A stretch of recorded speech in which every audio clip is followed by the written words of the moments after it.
तो आपका जो लिमिटेशन एक्ट 1963 जिसका बेसिक्स और इंट्रोडक्शन आपने लास्ट क्लास में कवर किया, उसी को आज आगे बढ़ा रहे हैं एक नए एग्जाम्पल के साथ।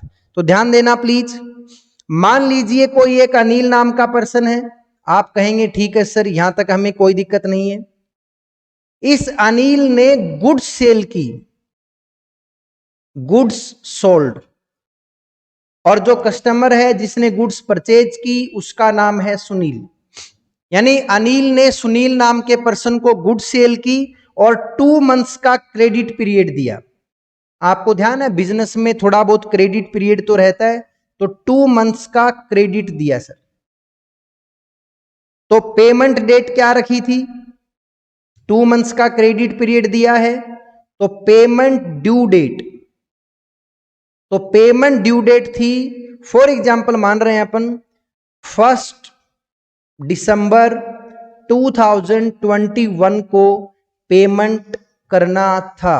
यानी ये जो बायर है, इस बायर की ड्यूटी बनती है कि ये 1 दिसंबर को जो 2 मंथ्स का क्रेडिट पीरियड खत्म हो रहा है उसका, और सुनील को, यानी ये अनिल नाम का जो बंदा है जो कि सेलर है जिसने गुड सेल की, तो इसको पेमेंट करे। ध्यान से सुनो प्लीज। सुनील पेमेंट करेगा, 1 दिसंबर ड्यू डेट थी, इस दिन इसकी ड्यूटी बनती थी कि ये अनिल को अमाउंट पेमेंट करे, लेकिन इसने अमाउंट पेमेंट नहीं की, यानी डिफॉल्ट्स इन पेमेंट, डिफॉल्ट्स इन पेमेंट। अब एक चीज बताओ आप, सेलर ने गुड सेल की, आप कहेंगे यस सर। 2 मंथ्स का क्रेडिट पीरियड दिया था, यस सर। 2 मंथ्स का क्रेडिट पीरियड 1 दिसंबर को खत्म हो गया, तो उसके अकॉर्डिंग बायर को पेमेंट करना चाहिए था ना। जो भी अमाउंट है वो अमाउंट बायर अनिल को पे करता 1 दिसंबर को, लेकिन अनिल ने पेमेंट नहीं रिसीव हुआ, यानी यहां पर इस बायर ने पेमेंट नहीं किया। तो अब एक चीज बताइए बेटा, सेलर के पास क्या राइट्स हैं? ये बेचारा, क्योंकि अभी बेचारा ही है, बेचारा सेलर क्या करे? 2 मंथ्स का क्रेडिट पीरियड दिया था, वो खत्म हो चुका है, बायर पेमेंट कर नहीं रहा, तो सेलर के पास क्या ऑप्शन है? तो आप कहोगे सर ये सिविल कोर्ट में और सूट फाइल कर सकता है अपनी डेप्ट रिकवर करने के लिए। इसलिए आपने कई बार सुना होगा कि डेप्ट रिकवरी सूट फाइल करना। तो क्वेश्चन ये आता है कि अनिल इस सुनील के अगेंस्ट में, यानी बायर के अगेंस्ट में जो सूट फाइल करेगा, ठीक है, फाइल है सूट, तो ये कब करे? भाई 1 दिसंबर को पेमेंट नहीं मिली, तो अब ये 2 दिसंबर को केस कर सकता है, या 10 दिसंबर को करे, 1 महीने के अंदर अंदर सूट फाइल करे, या 2 महीने में करे। तो आपने बताया था सर कि डेप्ट रिकवरी के केस में 3 इयर्स का टाइम पीरियड होता आपके पास, यानी जिस दिन आपको पेमेंट होनी थी बट पेमेंट नहीं हुई ना, तो उसके 3 साल के अंदर अंदर, ध्यान से सुनना प्लीज, यानी एक तरह से दिसंबर 2024, यानी 1 दिसंबर 2024 तक का टाइम है अनिल के पास केस करने के लिए। सर ये लिमिटेशन पीरियड है, इतने दिन में अनिल को सूट फाइल करना ही होगा। यदि मान लो सर अनिल सूट फाइल इन 3 साल में नहीं करे तो, हाँ सर 3 साल हो गई लेकिन अनिल कोई केस नहीं कर रहा, चुपचाप बैठा है सर, यानी सुनील ने कोई पेमेंट भी नहीं किया और फिर भी अनिल सिर्फ उसके खिलाफ कोई कानूनी कार्यवाही नहीं कर रहा। 3 साल हो गई, और अब 3 साल के बाद यदि उसके मन में आए कि नहीं यार मैं सुनील के खिलाफ केस करूंगा, तो याद रखना बेटा, डेप्ट रिकवरी के केस में लिमिटेशन पीरियड 3 इयर्स ही होता है। यदि आपने 3 साल में डेप्ट रिकवरी का सूट फाइल नहीं किया जो लिमिटेशन पीरियड गिवन है, तो लिमिटेशन पीरियड एक्सपायर होने के बाद आप सूट फाइल कर भी नहीं सकते। तो ये जो लिमिटेशन पीरियड है ये हर केस के लिए अलग अलग होता है। डेब्ट रिकवरी के मामले हैं तो 3 साल होगा। इमूवेबल प्रॉपर्टी से जुड़े हुए पॉइंट्स हैं, कोई मकान खाली करवाना है यानी इमूवेबल प्रॉपर्टी के यदि कोई डिस्प्यूट्स हैं तो वहां पर ये टाइम पीरियड ज्यादा होता है, कहीं कम भी होता है। तो इस लिमिटेशन एक्ट के लास्ट में एक शेड्यूल बना रखी है सर, एक लिस्ट बना रखी है और उसमें लिखा हुआ है कि कौन से सूट फाइल करने के लिए कितना लिमिटेशन पीरियड है, अपील करने के लिए कितना लिमिटेशन पीरियड है, या और कोई एप्लीकेशन लगानी हो कोर्ट में तो कितना लिमिटेशन पीरियड है।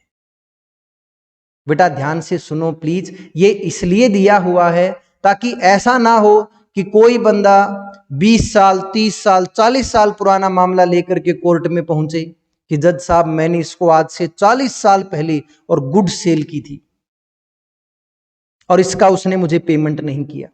तो सर 40 साल पुराने मामले को अब यदि कोर्ट में लेकर के आओगे तो सर कहां से तो उसके एविडेंस होंगे, क्योंकि वो बहुत पुराना मामला हो चुका है। तो उसमें कोर्ट का भी समय खराब होगा और प्रॉपर एविडेंस नहीं होंगे तो कोर्ट सही तरह से न्याय भी नहीं कर पाएगा। इसलिए एक जुडिशियल डिसिप्लिन मेंटेन रखने के लिए लिमिटेशन एक्ट 1963 में एक लिमिटेशन पीरियड गिवन है, उतने टाइम में आपको सूट फाइल करना होगा।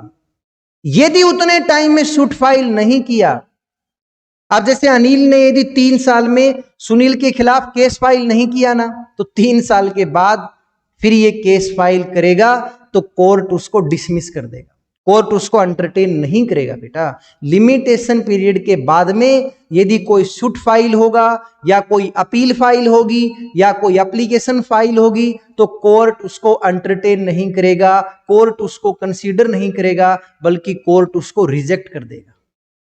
यह नहीं है कि अगली पार्टी विरोध करे, यानी जैसे ही 3 साल के बाद अनिल अपना केस फाइल करने कोर्ट में जाएगा, कोर्ट सबसे पहले यही चेक करेगा कि आपका केस लिमिटेशन पीरियड के अंदर है ना, तो ही आपकी फाइल कोर्ट एक्सेप्ट करेगा, नहीं तो रिजेक्ट कर देता है। और 2 टर्म बोल रहा हूं, ध्यान से सुनना, दिमाग लगाना प्लीज और लर्न कर लेना। जो पर्सन सूट फाइल करता है ना, अरे जो अपनी अमाउंट रिकवर करने के लिए केस फाइल करेगा, जैसे अनिल, बेटा इसको बोलते हैं प्लेंटिफ। ध्यान से सुनना, जो पर्सन केस फाइल करता है वो प्लेंटिफ कहलाएगा, और जिसके अगेंस्ट में आपने केस फाइल किया है या करना है बेटा उसको डिफेंडेंट बोलते हैं, उसको डिफेंडेंट बोलते हैं। ध्यान से सुनो, सिविल केस में पार्टीज का जो टाइटल होते हैं, पार्टी को क्या बोलते हैं केस में, तो जिसने केस फाइल किया है, जो अपनी अमाउंट क्लेम कर रहा है उसको तो बोलते हैं प्लेंटिफ, और जिसके अगेंस्ट में आपने ये सूट फाइल किया है, जो खुद को बचाएगा, जो खुद की डिफेंस करेगा, उसको बोलते हैं डिफेंडेंट। ये लर्न रखना प्लीज। तो जैसे ही यहां 3 साल के बाद यानी लिमिटेशन पीरियड एक्सपायर होने के बाद यदि अनिल कोई केस फाइल करेगा तो कोर्ट डिफेंडेंट की सुनने के बाद में केस रिजेक्ट करे, ऐसा नहीं है। जैसे ही आप अपने केस की फाइल लेकर के कोर्ट के पास पहुंचोगे तो कोर्ट खुद ही उसको रिजेक्ट कर देगा कि आपका सूट लिमिटेशन पीरियड से बाहर है। कोर्ट वेट नहीं करेगा कि वो चलो पूछ लेते हैं डिफेंडेंट को, यदि डिफेंडेंट ऑब्जेक्शन नहीं करे तो कोर्ट हो सकता है इस केस को हैंडल कर ले। नहीं सर, यदि लिमिटेशन पीरियड से बाहर है केस तो ये कोर्ट की खुद की ड्यूटी बनती है कि चाहे डिफेंडेंट ऑब्जेक्शन करे या ना करे, लिमिटेशन पीरियड के बाद में यदि कोई सूट फाइल हुआ है, कोई अपील फाइल हुई है या कोई एप्लीकेशन फाइल हुई है, तो ये कोर्ट की खुद की ड्यूटी बनती है कि कोर्ट उसको डिसमिस करे, रिजेक्ट कर दे, खारिज कर दे, उसकी सुनवाई नहीं करेगा। और यही बात लिखी है बेटा, यही बात लिखी है सेक्शन 3 में। जो आज अपना नेक्स्ट टॉपिक है वो सेक्शन 3 है, और सेक्शन 3 में यही पॉइंट लिखा हुआ है। आइए इसको रीड आउट करते हैं कि बार ऑफ लिमिटेशन, सेक्शन 3 देखना, बार का मतलब है एक तरह से प्रोहिबिशन ऑफ लिमिटेशन।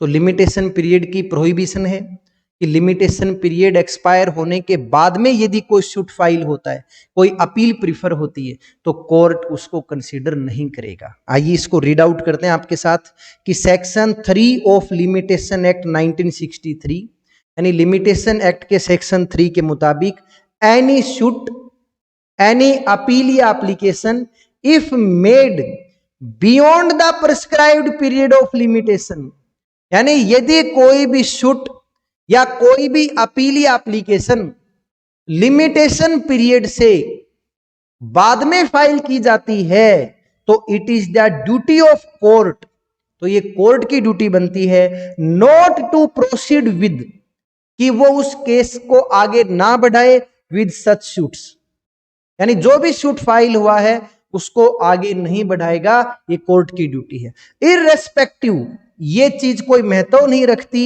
कि वो जो लिमिटेशन पीरियड के बाद में केस फाइल हुआ है, ये बात डिफेंस में डिफेंडेंट ने कही है या नहीं कही, यानी चाहे डिफेंडेंट ऑब्जेक्शन करे या ना करे, चाहे डिफेंडेंट ने ऑब्जेक्शन की हो या नहीं की हो, ये खुद कोर्ट की ड्यूटी बनती है कि यदि लिमिटेशन पीरियड से बाद में केस फाइल होगा तो कोर्ट उसको कंसीडर नहीं कर सकता, ये उसकी कोर्ट की खुद की ड्यूटी बनती है। आगे लिखा भी है कि कोर्ट कैन सू मोटो। अब आप बोलोगे सर ये क्या वर्ड होता है? देखो ये कुछ लॉ में जब भी आप कोई लॉ पढ़ेंगे तो आपको कुछ लेटिन वर्ब मिलती है सर। सू मोटो का मतलब होता है on its own knowledge, on its own knowledge, on its own knowledge. हाँ सर, ये कोर्ट की ड्यूटी बनती है कि वो खुद ब खुद इस चीज का ध्यान रखे कि यदि कोई भी सूट, अपील या एप्लीकेशन लिमिटेशन पीरियड के बाद में यदि की जाती है तो उसको एंटरटेन ना करें, उसको प्रोसीड विद ना करें। और यही सुप्रीम कोर्ट का एक डिसीजन आया था Nauhar Lal Verma versus district cooperative central bank limited Jagdalpur. इसमें कहा था, ये जबलपुर होगा शायद, जो भी है, इस केस में कहा था सुप्रीम कोर्ट ने कि if the statute stipulates a particular period, बेटा स्टेच्यूट का मतलब है लॉ, कि यदि किसी भी लॉ में या लिमिटेशन लॉ में कोई पर्टिकुलर पीरियड गिवन है, उतने ही दिन में केस फाइल करना है, ऐसा कोई पीरियड यदि लॉ में गिवन है तो नो कंसेशन या कोई भी ऑर्डर नहीं दिया जा सकता उस टाइम पीरियड के बाद में केस फाइल करने का, फिर कोई कंसेशन नहीं दिया जा सकता, क्योंकि फिर लॉ बनाने का फायदा ही क्या हुआ। यदि ऐसे कोर्ट लिमिटेशन पीरियड के बाद में भी जो सूट फाइल हुए हैं, जो अपील या एप्लीकेशन फाइल हुई, उनको एंटरटेन करने लग गया तो फिर लिमिटेशन के जो लॉ है, लिमिटेशन पीरियड जो प्रिस्क्राइब किए गए हैं, क्या फायदा फिर उनका? फिर तो वो बस बुक्स में लिखे हुए रह जाएंगे, कोई मानेगा ही नहीं फिर तो इसलिए कोर्ट की ड्यूटी बनती है कि लिमिटेशन पीरियड के बाद में यदि कोई सूट फाइल हुआ तो उसको कोर्ट एंटरटेन नहीं करेगा। जैसे उसके पास वो केस की फाइल आएगी, कोर्ट खुद उसको रिजेक्ट कर देगा। ये कोर्ट की ड्यूटी बनती है सर। जुड़ा हुआ है सेक्शन 4, ये आपका नेक्स्ट पॉइंट है और बहुत काम का पॉइंट है सर।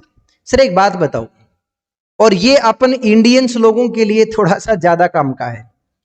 देखो एक चीज होती है, अपने को कोई फॉर्म डिपॉजिट करवाना हो कहीं पर भी, कॉलेज में, यूनिवर्सिटी में, कोई इंस्टीट्यूशन में, जैसे आप एग्जाम फॉर्म फिल करने की बात कर लें या रजिस्ट्रेशन फॉर्म फिल करने की बात कर लें, तो हमेशा क्या देखते हैं कि लास्ट डेट क्या है, और मोर और लेस लास्ट डेट के आसपास आकर के ही वो फॉर्म डिपॉजिट करवाने की अपन तैयारी करेंगे। ऐसा ही हो सकता है किसी केस में हुआ हो कि जो लिमिटेशन पीरियड खत्म हो रहा था उस आखिरी दिन केस करने पहुंचे।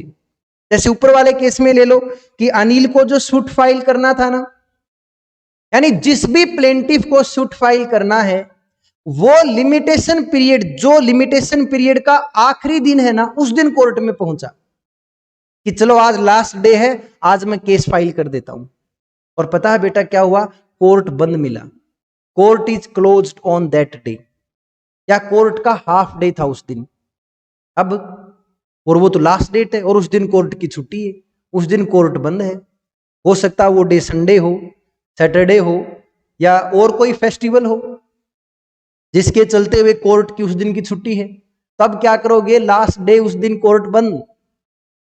तो लॉ ने बोला कि इंडियंस को बचाना जरूरी है, हम उनकी आदत को सुधार तो नहीं सकते, तो बट उनको छोटा सा एक रिलीफ दे दिया। सर ध्यान से सुन लो, जिस दिन आप कोर्ट में केस फाइल करने पहुंचे और वो आपके लिमिटेशन पीरियड का आखिरी दिन था, उस दिन लिमिटेशन पीरियड एक्सपायर हो रहा है, वो डे संडे है या कोई भी हॉलीडे है, तो फिर आपका लिमिटेशन पीरियड एक्सटेंड हो जाएगा। ध्यान से सुनो, फिर आप नेक्स्ट डे केस फाइल कर सकते हो। जिस भी नेक्स्ट डे कोर्ट रीओपन होगा वो एक दिन एक्स्ट्रा मिल जाएगा आपको। आइए सेक्शन 4 की कहानी सुनते हैं। सेक्शन 4 कहता है कि if the limitation ends on the day, यदि लिमिटेशन पीरियड जिस डे को एंड हो रहा है वो डे है when the court is closed, और उस दिन कोर्ट की छुट्टी है, तो फिर it will be extended up to the first working day when the court opens. तो अब जो दोबारा जब भी कोर्ट ओपन होगा, मंडे को, ट्यूसडे को या हॉलीडेज के बाद में जब भी कोर्ट ओपन होगा, उस दिन आप अपना सूट फाइल कर सकते हैं। अब कई बार एक क्वेश्चन आता है कि सर यदि हाफ डे हो तो, मतलब आधा दिन की छुट्टी और आधा दिन कोर्ट ओपन है, तो फिर लॉ ने कहा कि यदि हाफ डे भी है तो भी यही मानेंगे कि उस दिन कोर्ट की छुट्टी है। यानी यदि any part of the day court closed है तो फिर उस दिन को पूरा हॉलीडे ही मान के चलना, यानी एक दिन एक्स्ट्रा मिलेगा। सर यानी फुल हॉलीडे है तो एक दिन एक्स्ट्रा मिलना ही है, बल्कि यदि हाफ डे है, any part of the day भी यदि कोर्ट क्लोज्ड है तो भी यही मानेंगे कि उस पूरे दिन ही कोर्ट क्लोज था, यानी आपको एक दिन एक्स्ट्रा मिलेगा। चलो इसके एग्जाम्पल समझ लेते हैं, क्योंकि एग्जाम में कई बार केस स्टडी की क्वेश्चन भी बन जाते हैं। तो सबसे पहला पॉइंट है कि Anil could not file an application in a court on the last day of limitation period. कोई एप्लीकेशन अनिल को फाइल करनी थी, बट अनिल वो एप्लीकेशन फाइल नहीं कर पाया। क्यों? Because that day was Saturday. उस दिन सैटरडे था और सैटरडे को कोर्ट बंद था या हाफ वर्किंग डे था। तो बताइए, can he file the application next day which is not a holiday? तो अब ये अनिल कब फाइल करेगा? तो देखो ध्यान से सुनो, सैटरडे को तो हाफ डे था, यानी एक तरह से हॉलीडे मानेंगे हाफ डे को, तो इस दिन, और ये लास्ट डेट और थी, तो इस दिन वो केस फाइल नहीं कर पाया, तो नेक्स्ट डे कर दे। अब नेक्स्ट डे संडे है तो नेक्स्ट डे फिर छुट्टी रहेगी, तो यहां नेक्स्ट डे का मतलब है नेक्स्ट वर्किंग डे। तो मंडे को जब कोर्ट खुलेगा तब अनिल आकर के अपनी एप्लीकेशन फाइल कर सकता है।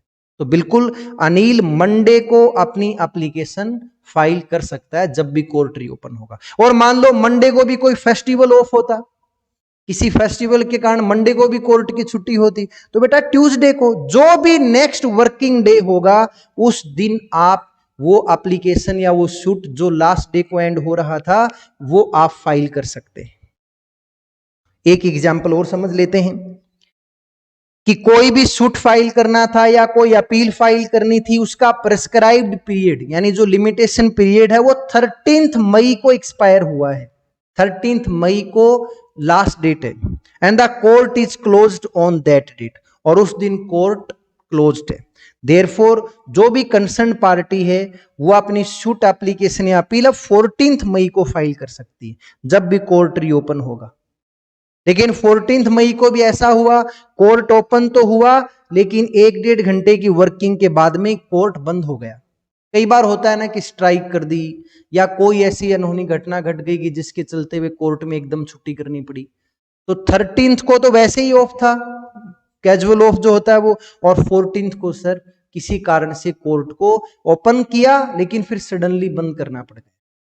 तो फिर कोई बात नहीं, आप 15 को कर सकते हो, क्योंकि यदि किसी भी day part of the day भी यदि कोर्ट बंद है तो उसको अपनी यही मानेंगे कि उस पूरे दिन की छुट्टी है। तो 13 का भी ऑफ हो गया, 14 का भी part of the day of होने के कारण पूरे 14 का भी ऑफ मानेंगे। तो फिर अब वो पार्टी अपना छुट्टी एप्लीकेशन कब फाइल कर सकती है? तो आप कहेंगे सर फिर वो 15 मई को अपनी छुट्टी एप्लीकेशन फाइल कर सकती है। तो नेक्स्ट आपका सेक्शन 5, और ये मान लो सर इस चैप्टर में इस टॉपिक से कई बार क्वेश्चंस बनते हैं, और ये सेक्शन है सर बहाने बनाने का। अब बोलोगे सर मतलब? सर जैसे कि आपको कोई अपील करनी थी और अपील करने के लिए 30 डेज का टाइम है, या आपको कोई एप्लीकेशन लगानी थी कोर्ट में और उसका जो भी समय सीमा है वो खत्म हो गई।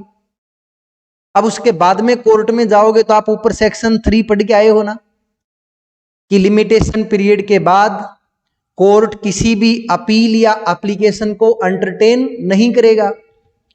लेकिन आप तो लेट हो गए और उसका कोई उचित कारण है। कई बार होता है ना, अपन कोई जगह लेट हो जाए तो फिर बहाना बनाते हैं कि अरे सर ऐसे हो गया था, घर पे मेहमान आ गए थे, गाड़ी में पेट्रोल खत्म हो गया था, टायर पंचर हो गया था, या सर कोई पुराना दोस्त मिल गया था इसलिए 2 मिनट 5 मिनट लेट हो गई। बहाना बनाते हैं ना, बस वो बहाना बनाना ही सेक्शन 5 सिखाएगा कि यदि कोई अपील या एप्लीकेशन किसी कोर्ट में फाइल करनी है और उस अपील या एप्लीकेशन को फाइल करने का जो लिमिटेशन पीरियड है वो यदि खत्म हो गया है और उसके बाद में यदि आप वो अपील या एप्लीकेशन कोर्ट में फाइल करना चाहते हैं तो वैसे तो कोर्ट एंटरटेन करेगा नहीं। लेकिन यदि आप कोर्ट को सेटिस्फाई कर दें, कोर्ट को कन्विंस कर दें कि जज साहब हमें पता है कि हम लिमिटेशन पीरियड में हमारी अपील या एप्लीकेशन फाइल नहीं कर पाए, लेकिन इसके पीछे हमारे पास सफिशिएंट रीजंस हैं। जैसे जिसको सूट फाइल करना है वो हॉस्पिटलाइज था, 15 दिन तक वो हॉस्पिटल में रहा, उसकी बहुत ज्यादा तबीयत खराब हो गई थी, उसको कोरोना हो गया था, 15 दिन हॉस्पिटल में रहा, फिर उसको महीने भर क्वारंटाइन रखा गया और सारे केस के फैक्ट्स उसी के नॉलेज में थे, कोई उससे मिल नहीं सकता था। तो इसके कारण वो 2, 5, 8, 10 दिन लेट हो गई। हाँ, तो ये उचित कारण है, तो प्रॉपर मेडिकल सर्टिफिकेट आपको शो करनी होगी। तो ऐसा कोई रीजन रहा हो, ऐसा कोई ग्राउंड रहा हो जिसके कारण वो अपील करने वाला अपीलेंट या एप्लीकेशन लगाने वाले को बोलते हैं एप्लीकेंट, तो यदि अपीलेंट या एप्लीकेंट कोर्ट को सेटिस्फाई कर दे कि हाँ हमारे पास लेट होने के सफिशिएंट रीजन हैं, तो फिर उस कंडीशन में सफिशिएंट कॉज को ग्राउंड बनाते हुए लिमिटेशन पीरियड के बाद भी कोर्ट उस अपील या एप्लीकेशन को एंटरटेन कर सकता है। आइए मैं आपको लाइन टू लाइन पढ़ा देता हूं बेटा। सेक्शन 5 कहता है, section 5 of limitation act allows the extension of prescribed period, यानी लिमिटेशन पीरियड एक्सटेंड हो जाए, इसकी परमिशन सेक्शन 5 ने दी है इन सर्टेन केसेस, हमेशा नहीं कुछ सिचुएशंस में। अब बोलोगे सर कब? तो on sufficient cause being shown for the delay, यदि डिले होने के उचित कारण यदि कोर्ट के सामने रखे जाएं तो कोर्ट हो सकता है आपको ये परमिशन दे दे। सेक्शन 5 कहता है सर, आगे लिखा है कि एनी अपील और एप्लीकेशन में बी एडमिटेड, कि कोई भी अपील या एप्लीकेशन एडमिट हो सकती है, कोर्ट के द्वारा स्वीकार की जा सकती है आफ्टर प्रिस्क्राइब्ड पीरियड, यानी लिमिटेशन पीरियड के बाद में भी कोर्ट अपील या एप्लीकेशन को एडमिट कर सकते हैं इफ द अपीलेंट, या तो अपील करने वाला या जो एप्लीकेशन लगा रहा वो एप्लीकेंट सेटिस्फाइज द कोर्ट, यदि वो कोर्ट को सेटिस्फाई कर दें कि he had sufficient cause for not preferring the appeal या for not making the application within such period, कि वो उस लिमिटेशन पीरियड में अपील या एप्लीकेशन क्यों नहीं लगा पाए, इसके उचित कारण हैं, और ये कारण यदि आप कोर्ट को बता दो और यदि कोर्ट सेटिस्फाई हो जाए तो बिल्कुल सर लिमिटेशन पीरियड के बाद में भी यदि कोई अपील या एप्लीकेशन कोर्ट में फाइल की गई है तो कोर्ट उसको एडमिट कर सकता है। यानी सेक्शन 5 ने सफिशिएंट कॉज का जो डॉक्ट्राइन है उसको वैलिडिटी दी है, उसको रिकॉग्नाइज किया है सर। और आगे बताया यहां पर सेक्शन 5 में लिखा है कि यदि कोई अपीलेंट या एप्लीकेंट ये कोर्ट में साबित करता है कि सर हम कोर्ट के किसी ऑर्डर यानी हाई कोर्ट के किसी ऑर्डर या हाई कोर्ट की कोई गाइडलाइंस के अकॉर्डिंग जो हमारा लिमिटेशन पीरियड हम कंप्यूट कर रहे थे उसके कारण हम मिसलीड हो गए। ध्यान से सुनो सर, यदि कोई पर्सन कोर्ट में ये साबित कर दे कि जज साहब मानते हैं कि हम 2 दिन लेट हो गए, हम 3 दिन लेट हो गए, लेकिन इसमें हमारी गलती नहीं है, अपने ही स्टेट के हाई कोर्ट ने जो लिमिटेशन पीरियड को कंप्यूट करने के लिए जो गाइडलाइंस बना रखी, जो ऑर्डर बना रखा है, उसके अकॉर्डिंग जब हमने हमारा लिमिटेशन पीरियड कैलकुलेट किया तो हमें लगा कि इस डेट तक है।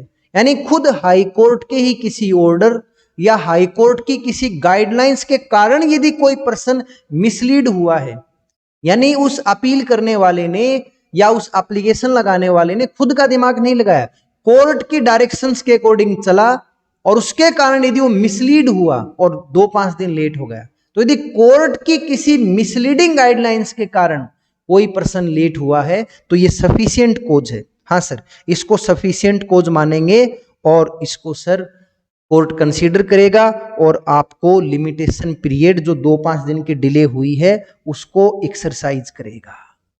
सर ये जो पैराग्राफ है ना, ये मैं आपको लास्ट में पढ़ाऊंगा। ये जो मैं एक पैराग्राफ बॉक्स में बंद कर रहा हूं इसको अभी मत पढ़ना, इसको मैं इस टॉपिक के बाद में अपन लास्ट में कवर करेंगे। तो बाकी यहां तक आपने रीड आउट किया कि यदि कोई भी अपील या कोई भी एप्लीकेशन लिमिटेशन पीरियड के बाद में यदि फाइल होती है तो वो अपील या एप्लीकेशन सामान्यतः तो कोर्ट एक्सेप्ट नहीं करता, सेक्शन 3 की यदि बात करें तो, लेकिन सेक्शन 5 कहता है कि यदि सफिशिएंट कोज कोर्ट के सामने रखे जाएं, यदि कोर्ट को उचित कारण बताया जाए कि ये डिले क्यों हुई है, तो फिर कोर्ट हो सकता है सर कि उस डिले को और माफ कर दे और आपकी अपील या एप्लीकेशन जो 2, 5, 10 दिन डिले हुई है उसके बाद में भी एक्सेप्ट कर सकता है। और आगे लिखा है कि सेक्शन 5 की एप्लीकेबिलिटी तभी होगी जब प्रेस्क्राइब्ड पीरियड ओवर हो गया हो, यानी लिमिटेशन पीरियड खत्म हो गया, उसके बाद में आप कोर्ट में जा रहे हो और फिर कोर्ट को सेटिस्फाई करो। और याद रखना प्लीज, ये कोर्ट के लिए ऑप्शनल है। ऐसा नहीं है कि यदि आपने कोर्ट में एप्लीकेशन लगाई तो कोर्ट हमेशा आपकी डिले को माफ करे ही। ये कोर्ट की डिस्क्रेशनरी पावर है, यानी कोर्ट को लगे कि नहीं झूठ बोल रहे हो आप जो ग्राउंड्स बता रहे हो वो सफिशिएंट नहीं है, आप जो बहाने बना रहे हो उचित नहीं है। सर याद रखना, कोर्ट चाहे तो जो भी ग्राउंड्स जिसके बेसिस पर आप अपने डिले को माफ करवाना चाहते हैं कोर्ट उसको रिजेक्ट कर सकता है। ये मैंडेटरी नहीं है कोर्ट के लिए कि किसी ने आपको सेक्शन 5 में और कोई कोज दिया है, ग्राउंड्स दिया है, तो उसको आप एक्सेप्ट करें ही। कोर्ट को लगे कि झूठ बोल रहे हैं तो कोर्ट मना भी कर सकता है। यानी सेक्शन 5 की जो पावर है वो कौन सी है? डिस्क्रेशनरी पावर है, ऑप्शनल पावर है, वॉलंटरी पावर है कोर्ट की। कोर्ट चाहे तो उस कोज को सफिशिएंट माने और सर नहीं चाहे तो कोर्ट उसको मना भी कर सकता है। अब कुछ एग्जाम्पल्स दे रहा हूं क्योंकि कई बार एग्जाम में क्वेश्चन आता है कि सफिशिएंट कोज के कोई 3 एग्जाम्पल बताइए। यानी सफिशिएंट कोज क्या होता है भाई, उचित बहाना किसे कहेंगे? तो एक पॉइंट तो अपन ऊपर पढ़ चुके हैं कि यदि खुद हाई कोर्ट की किसी मिसलीडिंग ऑर्डर के कारण, हाई कोर्ट की किसी रॉन्ग प्रैक्टिस के कारण कोई पर्सन मिसलीड हुआ हो, यानी कोर्ट की गलती से ही यदि कोई बंदा मिसलीड हुआ है तो भी ऑब्वियसली सफिशिएंट ग्राउंड है। या फिर सेकंड पॉइंट, सर एक चीज बताओ, कोर्ट में केस फाइल करने के लिए वकील चाहिए ना? सामान्यतः बिना एडवोकेट के कोई कोर्ट में नहीं जाता। और यदि एडवोकेट की गलती से विधि डिले हुई है सर, तो कई कोर्ट के फैसले हैं जिसमें माना गया है कि यदि जो पार्टी है जो केस कर रही है उसकी तरफ से कोई गलती नहीं है, उसने जिस बंदे को एडवोकेट अपॉइंट किया, हो सकता है वो एडवोकेट हॉस्पिटलाइज हो गया हो सकता है उस एडवोकेट को कुछ अर्जेंट ऐसा काम आ गया कि वो कोर्ट में नहीं आ पाया और वो जो आपकी अपील या एप्लीकेशन फाइल करने का आखिरी दिन था, तो फिर कई ऐसे डिसीजंस आए हैं कोर्ट के कि यदि एडवोकेट की भी मिस्टेक हुई है, मिस्टेक ऑफ काउंसिल, काउंसिल यानी एडवोकेट, तो वो भी एक सफिशिएंट कोज है, उसमें भी कोर्ट सफिशिएंट कोज कंसीडर कर सकता है। या सेकंड पॉइंट, थर्ड पॉइंट, जिस पार्टी को केस करना है वो पार्टी पहले से ही जेल में है। हाँ सर, जो केस करना चाहता, हो सकता है उसको सजा हो रखी हो, उसने कोई क्राइम कर रखा हो जिसके कारण उसको 2, 5, 8, 10 महीने की और इम्प्रिजनमेंट मिली हो, तो वो तो खुद जेल में है। या फिर कोई सीरियस इलनेस, वो बीमार हो गया, यानी जिस पार्टी को केस फाइल करना है वो बीमार हो गई, कोरोना हो गया, अभी बताया ना, 15-20 दिन हॉस्पिटलाइज रहे, फिर क्वारंटाइन रहे, हाँ तो ये भी उचित कारण है। तो इसमें भी हो सकता है फिर जो अपील या एप्लीकेशन आपको कोर्ट में फाइल करनी थी उसमें आप थोड़ा सा डिले हो जाएंगे। या फिर जब आप अपील करोगे, एक चीज हमेशा ध्यान रखो बेटा, अपील किसे कहते हैं? तो जब एक छोटे कोर्ट ने कोई ऑर्डर दे दिया हो, जैसे डिस्ट्रिक्ट कोर्ट ने ऑर्डर दे दिया, तो डिस्ट्रिक्ट कोर्ट का ऑर्डर हाई कोर्ट में तो अपील होता है, तो डिस्ट्रिक्ट कोर्ट का ऑर्डर की कॉपी तो लेके आओ, क्योंकि जब आप हाई कोर्ट में जाओगे तो हाई कोर्ट पूछे तो ना कि किसके खिलाफ अपील की। तो जो डिस्ट्रिक्ट कोर्ट ने जो ऑर्डर दिया है, जो डिक्री दी है, जो जजमेंट दिया है, डिक्री को एक तरह से डिसीजन बोलते हैं, तो कोर्ट का जो डिसीजन उसकी कॉपी लेने में आपको टाइम लग गया, 2 दिन, 5 दिन, 10 दिन तो कॉपी लेने में लग जाते हैं, तो हो सकता है आप 1-2 दिन लेट हो गए हो, तो वो भी सफिशिएंट कोज है। या एक केस हुआ था जिसमें एक बंदे ने कहा था कि सर, कि जो जिस पार्टी को अपील करनी है या जिस पार्टी को एप्लीकेशन लगानी है उसके फादर बीमार हैं, उनके फादर का अभी कोई ट्रीटमेंट हुआ है सर, और उनका ध्यान रखने वाला उसके अलावा कोई और नहीं है, यानी जिसको अपील करनी है वो खुद हॉस्पिटलाइज नहीं है, बट उसके मम्मी पापा हॉस्पिटलाइज हैं और उसी पे डिपेंडेंट हैं, तो वो सिर्फ अपने पेरेंट्स का ध्यान रखे या कोर्ट में भागता फिरे। तो पेरेंट्स का ध्यान रखने के कारण, क्योंकि वो ही उसका ध्यान रखने वाला था, तो ये भी एक जेन्युइन केस है, 2, 5, 10 दिन लग गए होंगे हॉस्पिटल में पापा के साथ, तो कोर्ट ने इसको भी सफिशिएंट कोज माना। लेकिन देखो, इन सभी चीजों के प्रॉपर एविडेंस होनी चाहिए, ऐसे तो कोई भी झूठ बोल देगा, ठीक है, कि हमारे फादर बीमार थे, मदर बीमार थी, उसका प्रॉपर एविडेंस हो, मेडिकल सर्टिफिकेट हो, डिस्चार्ज सर्टिफिकेट हो, एडमिट किस किस दिन हुए कोर्ट में, डिस्चार्ज किस दिन हुए, क्या ऐसी कोई डिसीज थी कि फादर को हमेशा आपके साथ की जरूरी थी, वो खुद चल भी नहीं सकते थे, आप ही उनको उठा करके वॉशरूम लेके जाते थे या खाना खिलाते थे या उनका ध्यान रखते थे, क्या आपकी फैमिली में आपके अलावा कोई और नहीं? इन तमाम फैक्टर्स को कोर्ट कंसीडर करेगा, और फिर यदि कोर्ट को लगता है कि हाँ ये बिल्कुल सही है, तो बिल्कुल उसको मान सकता है। एक केस हुआ था गौरी शंकर वर्सेस काशीनाथ, इसमें कोर्ट ने कहा था कि कोई बंदा वाज कन्फाइंड टू बेड, आता ना कई बार कोई छोटा सा एक्सीडेंट हो गया, पैर के प्लास्टर बांध दिया डॉक्टर साहब ने और बोला कि अब 4-5 दिन बेड रेस्ट करना पड़ेगा, तो अब वो 4-5 दिन कन्फाइंड टू बेड यानी बेड रेस्ट पे है, तो अब हो सकता है उसी 1-2 दिन में वो लिमिटेशन पीरियड खत्म होने वाला था, अब वो डिले हो जाएगा 2-5 दिन, तो बिल्कुल ये भी एक सफिशिएंट कोज माना गया था। इसके अलावा RB Ramalingam versus RB Bhuvaneshwari में भी कोर्ट ने कहा था कि सफिशिएंट कोज क्या होता है, ये हर केस का अलग अलग टेस्ट होगा, जरूरी नहीं कि एक केस में किसी चीज को सफिशिएंट कोज माना था तो दूसरे किसी केस में भी उसको सफिशिएंट कोज माना जाए, हर केस में अलग अलग तरह से देखा जाएगा, और जरूरी नहीं है कि 2 केसेस को एक तरह से ही ट्रीट किया जाए। यानी जैसे कई बार होता है, मान लो आप क्लास में 5 मिनट लेट आए, हो सकता है आपको कुछ नहीं कहा, वो फैकल्टी पढ़ा रही थी, ध्यान नहीं दिया, तो आप आकर के और जल्दी से अपनी सीट पे बैठ गए, जस्ट 1 मिनट बाद में एक स्टूडेंट और लेट आया, हो सकता है उसको फैकल्टी ने देख लिया हो, या उस टाइम होता ना कभी पढ़ाते पढ़ाते बीच में ब्रेक था, वो स्टूडेंट लेट आया, उसको फैकल्टी ने बोल दिया कि आप लेट क्यों आए, वो स्टूडेंट बोले सर मुझसे 1 मिनट पहले ये स्टूडेंट भी तो आई है, इसको तो आपने कुछ नहीं कहा। तो जरूरी देखो, 2 अलग अलग फैक्ट्स थे, सिचुएशंस 2 अलग अलग थी, तो इसलिए यहां पर सुप्रीम कोर्ट का भी फैसला था कि यदि किसी एक केस में किसी ग्राउंड को सफिशिएंट माना है, तो जरूरी नहीं कि दूसरे केस में भी उसको ही सफिशिएंट ग्राउंड माना जाए, हर बार कोर्ट कंसीडर करेगा सफिशिएंट कोज है या नहीं है। ये अनडिफाइंड होता है क्योंकि सफिशिएंट का कोई मीनिंग तो होता नहीं। अब ये कोर्ट को खुद को अपनी डिस्क्रेशनरी पावर यूज करते हुए, सर्कमस्टांसिस को कंसीडर करते हुए ये चेक करना है कि ये फैक्ट, ये जो ग्राउंड्स हैं वो सफिशिएंट कोज के डेफिनेशन में आ रहे हैं या नहीं आ रहे, ये कोर्ट को खुद को हर बार चेक करना होगा। इसलिए यहां पर सफिशिएंट कोज की कोई एग्जैक्ट मीनिंग नहीं है, कोई एग्जैक्ट कैटेगरी नहीं है, ये तो हर केस में कोर्ट अलग अलग तरह से कंसीडर करे। और ये नोट वाला पॉइंट याद रखना, लिमिटेशन एक्ट सिर्फ कोर्ट पर अप्लाई होता है। जो ट्रिब्यूनल्स हैं, देखो बेटा, जैसे ही आप कंपनी लॉ पढ़ना स्टार्ट करते हैं तो कंपनीज के जो मैटर हैं वो कंपनी लॉ में डील होते हैं, और वहां पर कंपनी लॉ में कोर्ट नहीं होता, वहां होता नेशनल कंपनी लॉ ट्रिब्यूनल। इनको होते तो ये कोर्ट की तरह हैं, बट ये सिर्फ कंपनीज के ही मैटर लेंगे, इसलिए इनको ट्रिब्यूनल बोलते हैं। तो कई ऐसे एक्ट हैं जिसमें स्पेशल कोर्ट बना रखे हैं। इन स्पेशल कोर्ट्स को जैसे कंपनी लॉ में NCLT बोलते हैं, इनको क्वासी जुडिशियल ट्रिब्यूनल्स बोलते हैं, लेबर कोर्ट है।